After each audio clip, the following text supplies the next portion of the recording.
มันเป็นละอองเป็นคณาถุงผมคิดได้อย่างเดียวตอนผมลอยอยู่ในน้ำตายหมดหมู่บ้านแน่ Saya kepingin kok masih saya hidup, kalau dia masih ada umur, saya masih ada umur sebelum saya mati, saya kepingin dia pulang jumpa sama saya sebelum saya mati.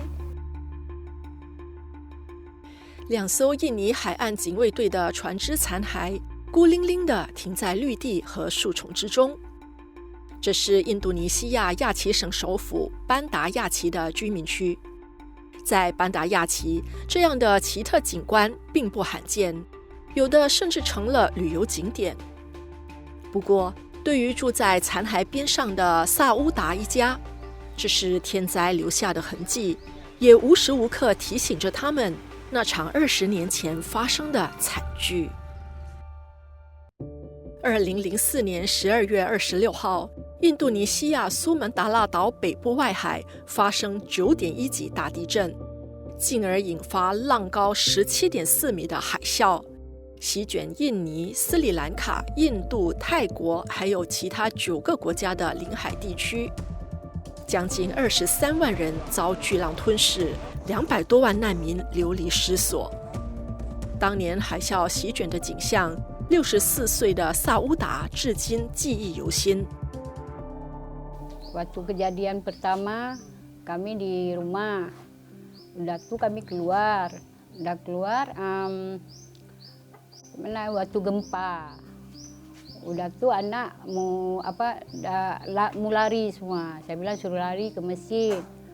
Saya nggak lari karena dengar gemuruh tuh saya tidur di situ sama Sidik, saya peluk dia. Saya pikir angin. Saya tidurlah situ, saya peluk dia. Bisa saya lihat nggak ada angin. Saya bilang, "Ma Allah, ya Allah, apa nih ya Allah? Apa yang kejadian ya Allah?" Saya turunlah dari tempat tuh kemari ke jalan.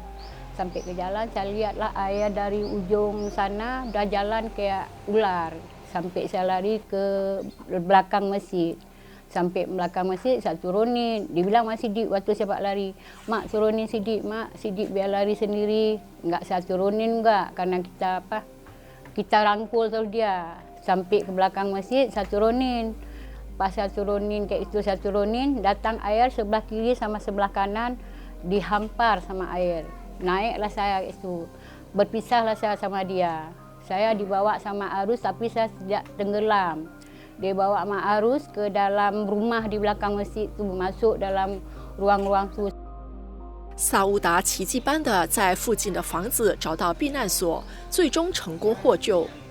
可他6岁的小儿子西迪克却从此杳无音信。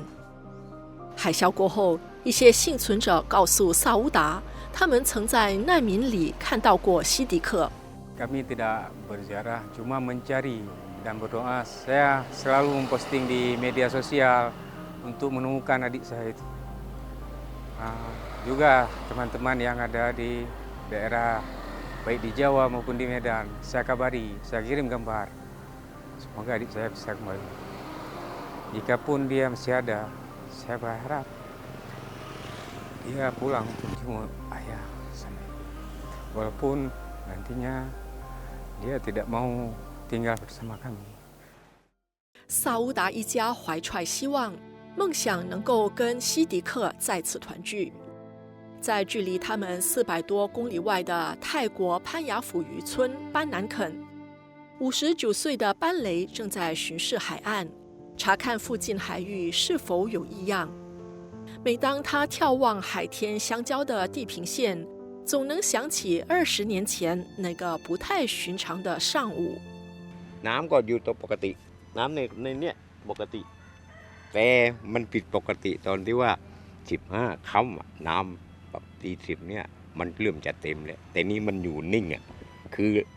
ตามปกติอาชีพประมงรู้น้ำขึ้นน้ำลงอยู่แล้วทำไมเรือต้องตั้งคือมันไม่ลอยมันตั้งให้ตั้งตื้น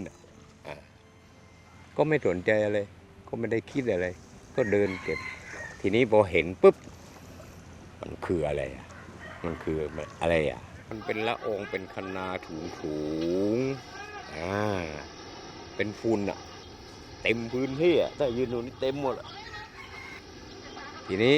พอถึงสะพานผมก็วิ่งจากตรงนี้แหละไปถนนกะว่าจะทีนี้เป็นไปไม่ได้อะผมไปชนกับมันเองอะไม่รู้มันเกิดอะไรขึ้นนะผมคิดได้อย่างเดียวตอนผมลอยอยู่ในน้ำอะตายหมดหมู่บ้านแน่คิดได้อย่างเดียวแต่บังเอิญไม่ตายไม่รู้มันเกิดอะไรขึ้นกับผมนะ 攀雅府是泰国受海啸影响最严重的地区之一，